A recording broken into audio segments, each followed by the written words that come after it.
All right. 3, 2, 1. Welcome back to the next episode of the Nobody Loves You podcast. Last week was a pretty big week for us. This is our we had a little viral moment. Little viral moment on Tik Tok. And after that, we got, I think right now it's capped at about 1.4 million views. So if you're new, welcome. Love you. If you're old, love you. Yeah, from those of you who translated from seeing that clip to following us on TikTok and now are actually listening to the podcast, thank you. That's the whole point, and we appreciate you. So Does it feel welcome. weird? Does it feel weird to you at all? Because I when it first happened, I was like, "Whoa, this is crazy," and then it hit 1 million, and Colin was saying, he's like, "Damn, dude, that's crazy. Like, I've always wanted 1 million views on something, and I haven't necessarily had that dream where I'm like, I want 1 million views. I thought it would feel like, I mean, it's a little better? bit different. Like, it was just a podcast clip on TikTok, and like, Yeah. if it was like a fucking you 10-minute YouTube video or like a music video, that's like a totally different feat. Yeah, you know what it's I mean? true. It's true. It's true. Hang on, it's still interesting. It's just crazy because it's such a big number. Like, that's so many people. Like, Right? you really get the idea for it where it was like, I don't know, there was like, what, 2,000 comments on the video, and you're scrolling through it. It just feels like it's never ending. Yeah. 1 million views. It's pretty cool. Yeah, anyway, that's so cool. we appreciate y'all. That was fun. We're a little bit surprised as to the topic in which it was viral for. in Yeah, that- I mean, it's it was topical for St. Patty's Day, I suppose. it's a funny fucking story. I thought it was funny. I don't think it's funny at all. Okay, I know. think Um, I think that there's some sort of conspiracy that has to do with either drugging children or some sort of fantasy creature existing. there's a lot I of don't people. really like either answer. A lot of people were in the comments and they're like, "Say more, say more, say more, say more. Tell more. Call the teacher." So we're gonna do a very short bit. I don't want to become the fucking Leprechaun podcast. We're not hunting leprechauns every episode. Yeah. So also, if anybody thinks I'm calling that teacher, we're fucking not. And I'm pretty sure she's dead. Yeah. But if she's not, we apologize to her family. But we're not fucking calling this lady, all right? You guys are fucking... We appreciate you. We're not calling her.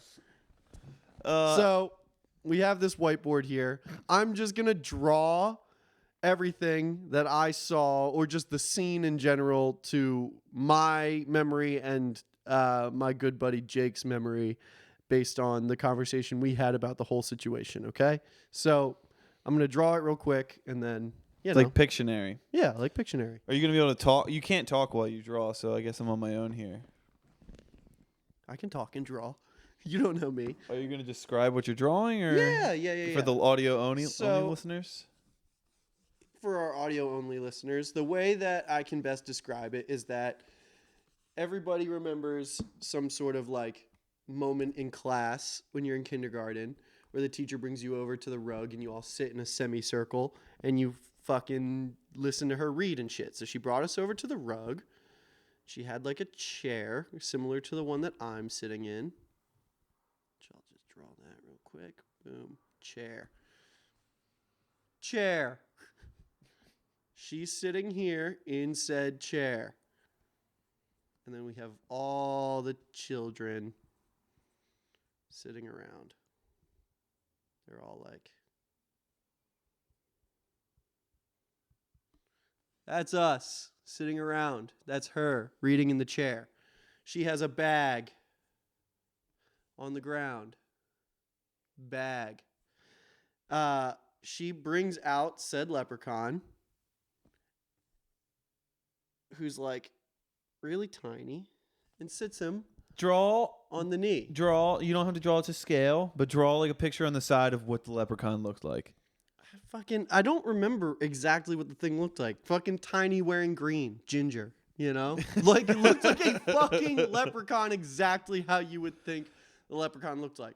But anyway, so the way the thing I want to describe in more detail is just, so we're in this circle, right? And the way that our classroom is set up is that there's a wall here, and then there's like a small hallway right behind this wall, and then the door is like right there. Oh, to dude. walk out. So this leprechaun hops down, runs around this wall, and runs out the door.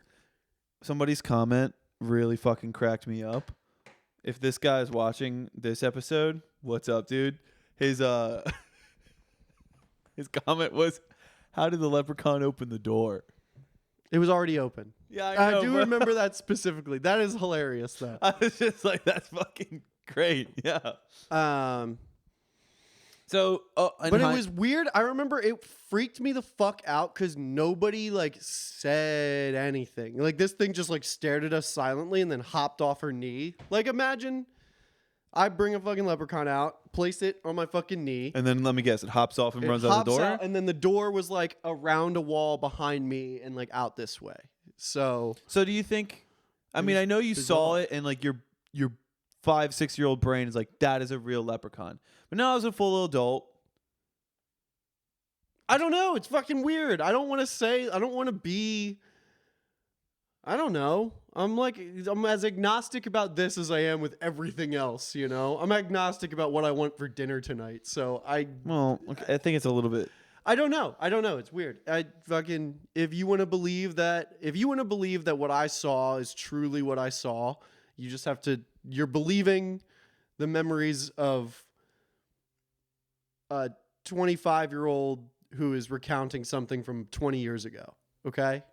That's on you. I don't necessarily know what I think it is because I was very impressionable at that age. You know? The only thing that didn't come up that I thought would when it went viral is I thought a bunch of teachers would like hop in the comments and be like, "Oh yeah, I've done this. This is what you do," and no one really did that. Yeah. People were just commenting on videos of mummified leprechauns tagging us. Yeah. So, okay, for those of you that are like, leprechauns are real, right?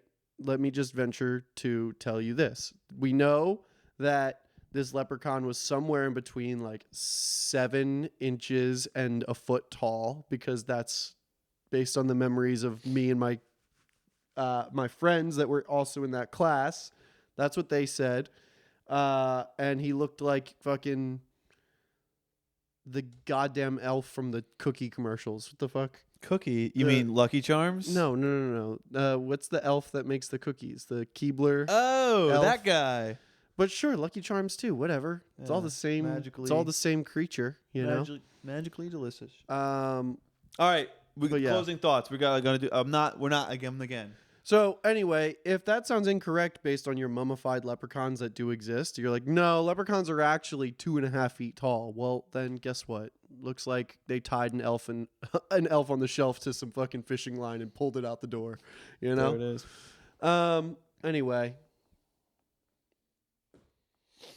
That's it? Yeah, whatever. You know, shit.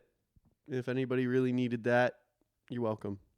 Do you think people get pigeonholed? Like, how do you think about that kind of stuff a lot? Like I just said, I didn't really want to become like the Leprechaun podcast or whatever. But you know that thing that Bill Burr, he talked about it a little bit. How I think it was in Philly. Yeah. Mm-hmm. And for those of you who don't know the story, I'll just tell it really briefly. Bill Burr, who's a stand-up comedian, he was in Philadelphia and he was like bombing really hard. So he just started shitting on Philadelphia and everybody in Philadelphia. And eventually that won the crowd back, and everyone started laughing. And then because they were all booing him, they're like, "Boo, boo, you fucking suck." And he's like, "Oh, fuck you, your city fucking smells like piss. You know, you're all about to have a heart attack because all you eat is cheesesteaks, right?" Then the next city he went to, as soon as he came out on stage, they started to boo him, and he made the choice. He's like, "All right, I'm not fucking doing this because if I do it to this city, that's just gonna become the shtick." And yeah, he's gonna be a roast comedian, but roasts just every city he goes to. Yeah, that would suck. That would suck. And I'm not saying that that's gonna happen to us. Like, as I'm not like no, but truly, like I don't want this podcast to ever feel like we have to do a certain thing. Like, we have a light music niche, but we really kind of just talk about whatever the fuck. And that's what I like about it. Yeah. And that's really all that fucking matters, is that you and I have a good time. I know. If we did get pigeonholed, we could just stop doing it or rebrand again, you know? Yeah, true. Neither of us are invested enough into fantasy creatures to sell out and do that. So, hey, listen, it's on you guys. If you try to make us do this, we can't. So, we never talked about the Oscars. You want to talk about the Oscars? We did? I don't think so. Did we? Oh. I did watch. Okay. I did watch a clip of us talking about the Oscars and how I said I thought Oppenheimer was going to sweep, which it didn't sweep, but 7 Oscars is pretty fucking hefty. Emma Stone for Poor Things was not very surprising. I thought that was cool. I thought they were going to give it to Lily Gladstone, who was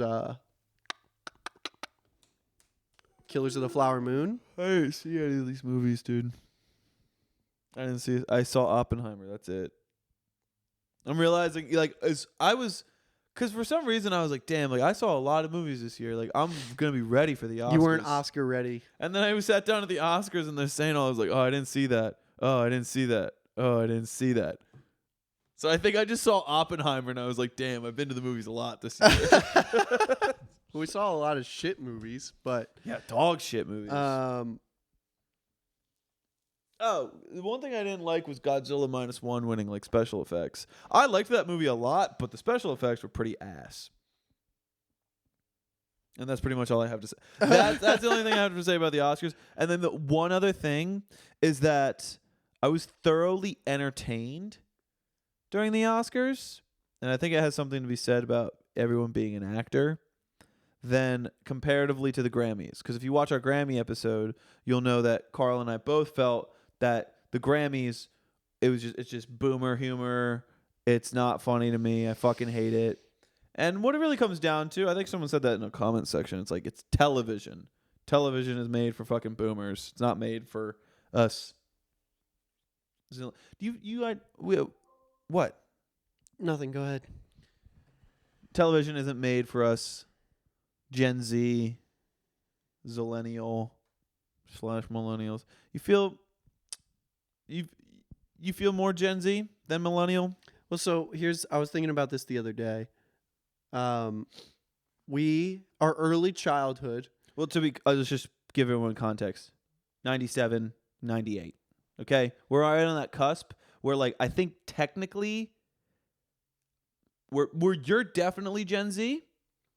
I might, depending on which. Pretty sure Zillennial is 97 through 99 or 96 through 98. Yeah. Where they're just this 3 years identifies with both. And I was thinking about Zillennials, that's us. Because we had an early childhood reflective of millennial culture. So we played outside. We didn't necessarily all have cell phones until we were in our late teens or something like that. If we did have cell phones, they were very basic. No smartphones and shit like that. I was talking about it with my sister the other day. When she got into middle school, the first smartphone type device she got was an iPod Touch. But for me, all that shit was replaced by video games. I had no interest in Facebook or Instagram until I was in mid high school. I just was fucking playing Xbox or I was playing outside for my entire childhood. So games and doing all that shit predominantly offline.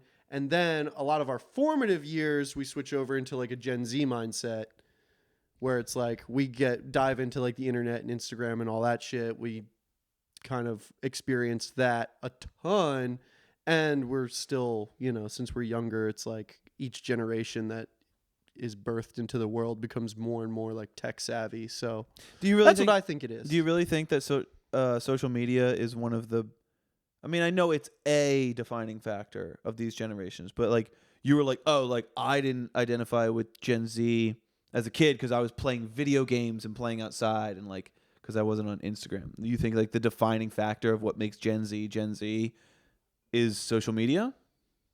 Just exposure to Yeah. No, I do. I mean, I think it's a huge factor. You know what my main factor is? What? Tightness of pants. I love these. These are loose. This is like the Gen Z-ish style.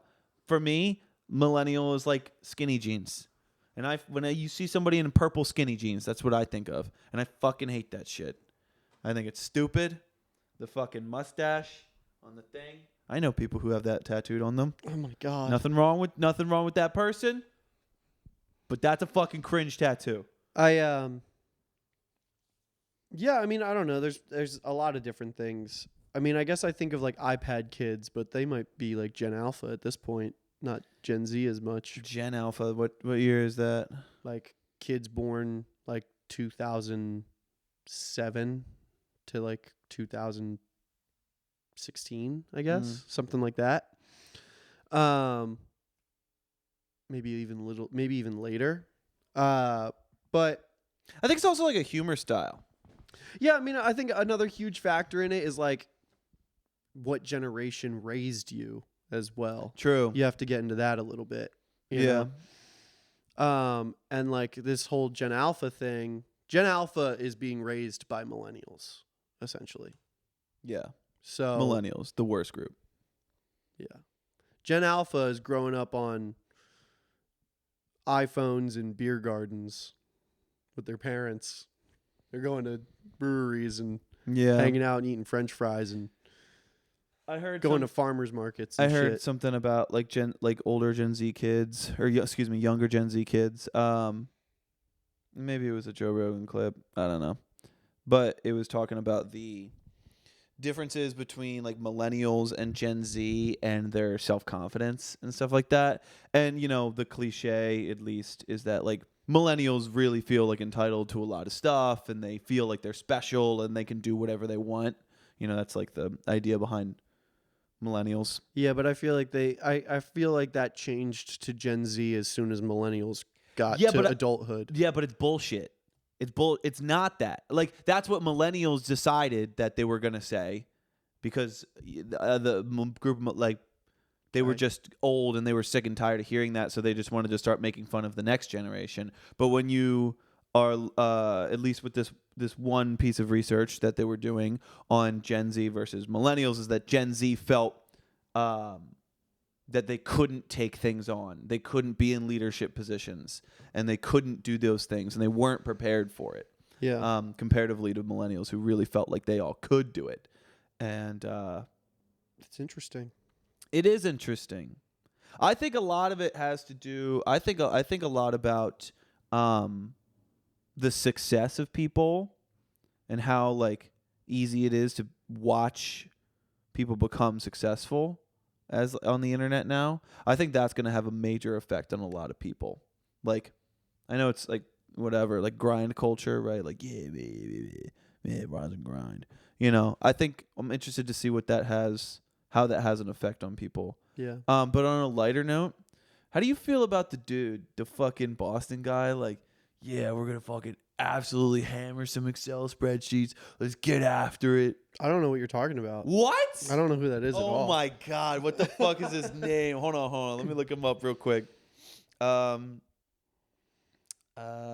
so white, dude. You need to catch some fucking rays, my boy. Me? No, I do. Yeah, I think I do feel too. pasty, bro. My legs haven't been out in months. Hang on, let me find him. Can you go check, see how much time? Do you know what time we started? Nope. Let me rephrase. Let's see. We're about 581 measures in. 19 minutes we're at. So we're at 19 minutes. Okay. Fuck. What is his name? Come on. I thought you were talking about the Boston Be a Man guy. No. He's funny. This fucking dude.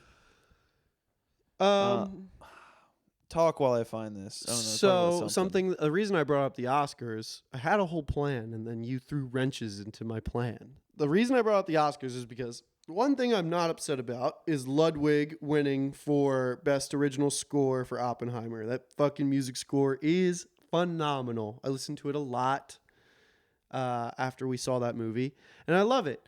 But I recently found a new favorite film score of the year, And it wasn't even nominated. And I think that is stupid. And it is the Teenage Mutant Ninja Turtle score done by Trent Reznor and Atticus Ross. And it's fucking sick. Teenage Mutant Ninja Turtle score. Good? Amazing. Yeah? Very I mean, it's just, if you're listening to it and you're a synth nerd, and well, if you're a synth nerd and you don't know about Trent Reznor, you're a fucking moron because he's a legend. Not just because of Nine Inch Nails, but also his film score career is fucking insane. He's like Hans Zimmer if Hans Zimmer only went hard as fuck. It's kind of sick. Anyway, so Teenage Mutant Ninja Turtles score has a lot of really beautiful piano parts, but then also has like some of the hardest fucking gritty synth sound design, which if you think about what that story is, it makes sense, like fucking New York Underground type metal clashing sounds and making that with like synths in a score. It's sick. Anyway, check it out if you want. There's a song called I'll just give you the 2 songs that you should listen to, bitches.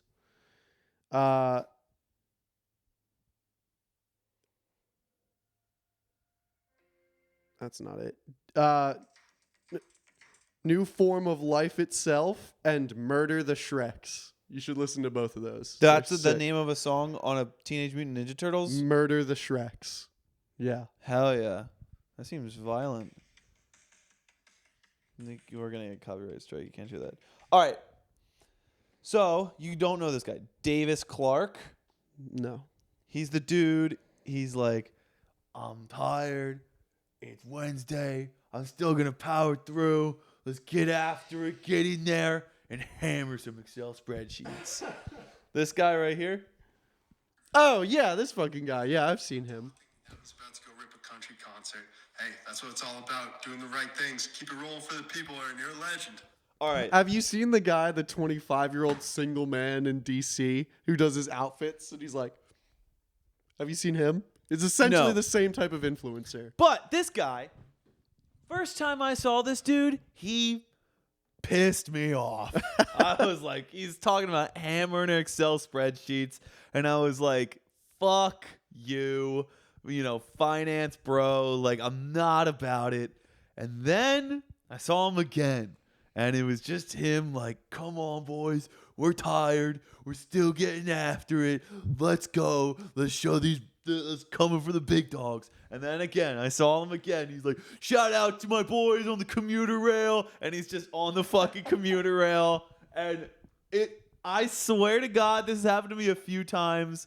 I'm very susceptible to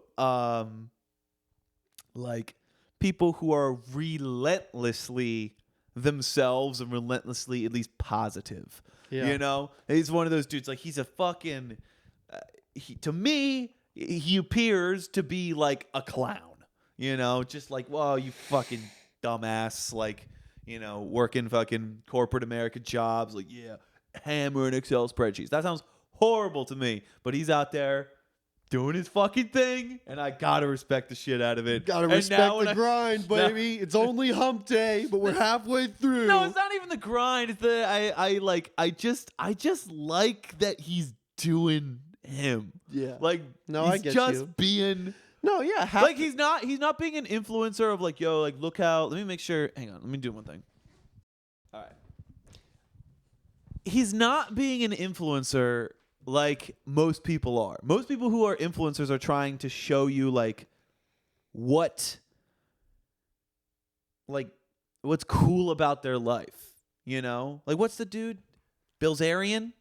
Like, think about Bilzerian.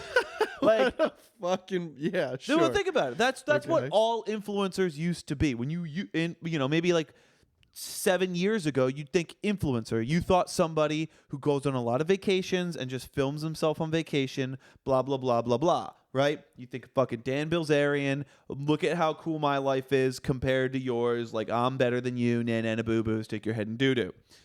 Okay. Now, we've got people like Davis Clarke, who's like, yeah, boys, we got an hour lunch. We're hitting fucking Salad Works, and then we're gonna get back to those fucking Excel spreadsheets. Yeah. Like, the definition of what an influencer has changed so much. And I don't know. Shout out to fucking Davis Clarke. That guy puts a fucking smile on my face. Yeah, I don't know what the fucking name is of the other guy, but he's literally every single like video he does, it's like outfit of the day for a single 25-year-old male in DC, and he's just like literally wearing a blue shirt, black pants, and then the only thing that's interesting about it is like little pop of color in the tie, and it's like a tiny yellow stripe through the tie, and he's just like, and then he'll like do a rundown of what he's making for dinner, and it's literally like fucking like chicken Alfredo. It's so Killing fucking it. funny. Killing it. Yeah. One of those guys was invited onto like Andrew Schultz's podcast or some shit recently. Did you ever watch that dude who does those mix reviews that I sent you? No. No. Should I? You shouldn't. Well, you should, so we can talk shit. I was like mad at this dude. He's just like this guy who does mix reviews on Instagram, like mix as in like audio, like you'd send in your song and he mixes it. And I don't want to, because I can't make too many good points, but like, because I wanted to like hear what you thought. But every video, he's just shitting all over all these mixes, and it's all negative, and he packages it as like expertise critiques, but it's not. He's not saying anything of real value. A lot of the things that he points out are buzzwords and like subjective creative things that he wouldn't have done. He's Douche. like, and it's so negative, and he's got a lot of followers, and he's got a lot of people who send in these mixes and stuff like that, and I was ready to just shit on him because I think that, you know, his whole thing was just people, you know, it's all negativity, and that's why, you know, you can't. I'm a negative guy, you know, I'm fucking pissed off and stuff like that. I get it. I understand it. I'm not saying that I'm like always being positive, but look at fucking Davis Clarke out here, man. Look at him. Yeah, what the fuck, Look at man? him go. You think Davis Clarke appreciates the way that everybody organizes spreadsheets? Probably not. Probably. But you don't see him bitch moaning and complaining about it for followers and clout, dickhead. Yeah. Anyway, I haven't watched a single one of those videos. I think it's because the idea of it sounds horrific to me. Just What, like critiquing mixes, yeah, I or don't the want guy? to fucking see some random guy with 40,000 followers tell me why a mix is good or bad. That's what I'm saying. It's fucking stupid. It's so stupid. Yeah, that's dumb as shit. It's Yeah. like if he was such an expert, he wouldn't have to do that. He would be mixing records and nobody would know what his fucking name was, and he'd be a millionaire mixing records. Yeah. Like every other pro mixer out there. How many mixers can you name? Me personally? Yeah. None. Well, guess what? There's a lot, and they make lots of money. He's not one of them because Yeah. he's too busy critiquing people on Instagram. Yeah. Can you name Dickhead. any? Can you name mixers? Mixed by Ali. That's the guy that does all of Kendrick's stuff. Okay. Name another one. Dave Fridman. He did the early Tame Impala stuff. Flaming Lips. Flaming Lips. Yo, the Flaming Lips, Dark Side of the Moon, John is sick. It is. Who else can I name? Tizio. Who? It's a homie that a friend of mine assists, and he just does a lot of like trap music, Latin music. He's cool. Interesting. I don't know. I mean, I'm lightly embedded in this world just by choice, by like following people and shit like that. This is a good segue into music suggestions. You got any music suggestions this week? Other than the Teenage Mutant Ninja Turtle film score. I can't believe that's your music suggestion. I'll have checked it It's out. fucking sick, dude. I mean, a lot of it is like slow because it's still a score, and all movies have sad parts and slow parts, but the fast parts are really sick. I do have another band that I wanted to recommend. I don't have a specific song. Sure. I don't necessarily know how to pronounce it, but they're fucking sick. Oops, my bad. They're called Warm Duscher. I think it's German, so I'm probably absolutely fucking up how that's pronounced, but it's WARMDUSCHER.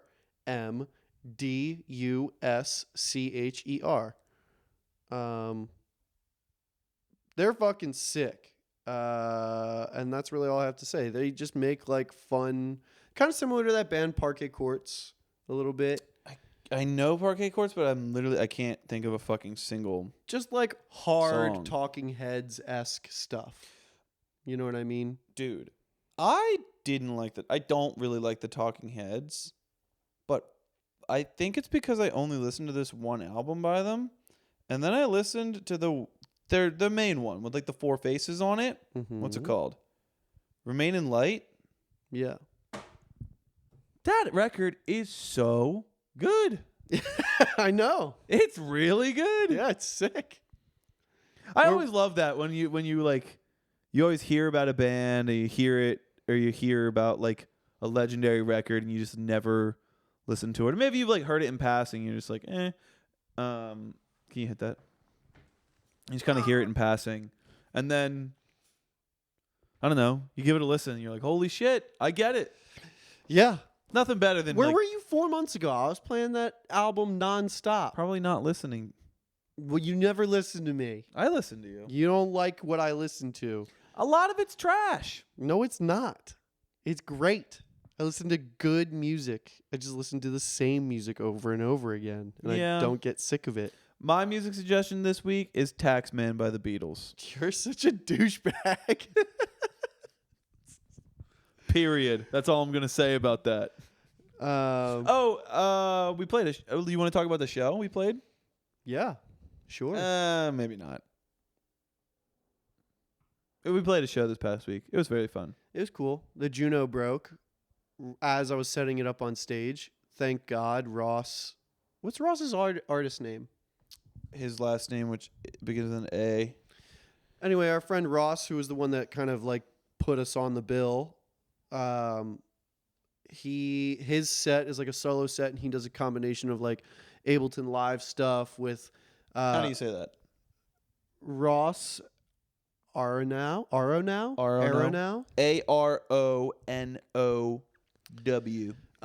He does like a solo set with like guitar pedals and like Ableton Live session, and he has a synth hooked up, and then sometimes he does some vocoder stuff. It's all fucking sick. Anyway, he let me borrow the synth that he used. Thank God that just also happened to be a part of his set, because we already were doing the show without our drummer, and David was singing and playing drums. Yeah. And it would have been a nightmare, and Ross saved us, and it all worked out. Thanks, and it was a pretty Ross. fun show. It was fun. It was really fucking loud. I'm not going to lie. It was in like a concrete room. The room wasn't great for like live music, but specifically like live drums. So it was very fucking loud. You were also shoved in the corner too. So Dude, it was just like oh my banging your God. head around. Yeah. So here's what happened. I'll tell you what happened. So we get on stage and we start jamming a little bit to like, because the way it's set up, it's like a garage essentially, and then like a driveway-esque thing, and then like the bar is on the driveway-esque thing. And everyone's out by the bar because there was just a comedy show, and then we were starting the musical show. And I was like, all right, like everyone come on in. Because everyone's away from the stage and you got to call them all in. And no one came in. I was like, okay, whatever. So we started jamming, playing some music. And then halfway through the jam, I was like, all right, hey, we're starting, the music's starting. Usually that always works. Usually people come in and whatever. It didn't work. No one came in. So at that moment, I was like, oh, okay, like no one's paying attention. I could pull my pants down and poop on this stage, and no one would even know until the smell hit them, you know? Very nice. Yeah. Classy. And? Yeah, so it was like super whatever.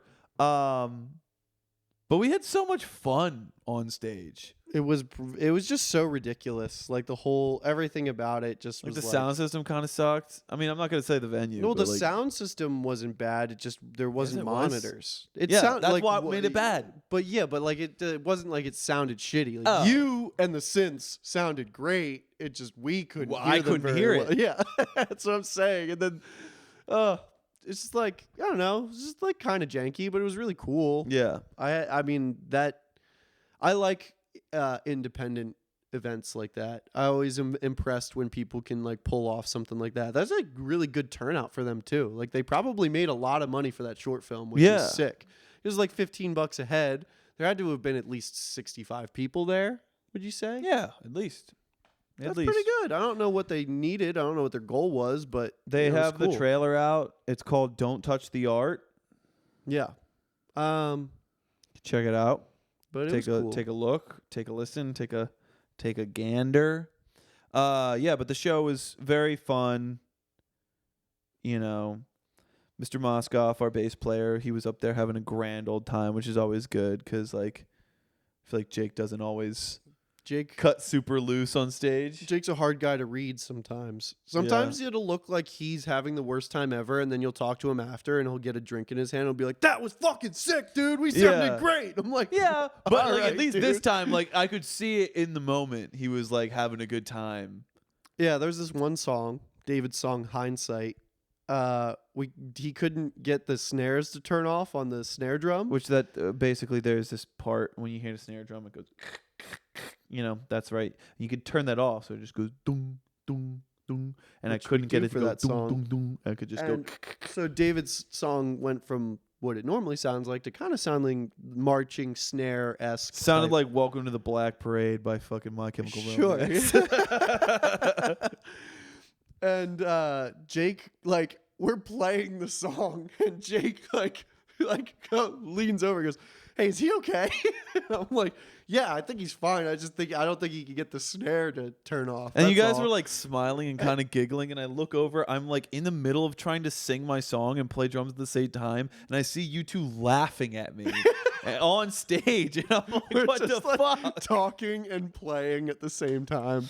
Yeah, it was really fun. It though. was goofy, but it was nice. It was a good time. All right, let's wrap this shit up. I'm done talking to you, Karl. All right. Hey, all you new people, thanks for coming. If you made it this far, please subscribe. It does a Oh, lot. you're saying it today. Yeah. Hey, there's new people watching. I have to establish myself as a critical member. Okay. I'm planning on replacing Karl pretty soon. Yeah. Thanks for all the attention that we've gotten the last week. sick. Any closing? I love it. Any closing thoughts? Yeah. I do have some. Fuck the federal government. Fuck taxes. Burn it down, man. Goodbye.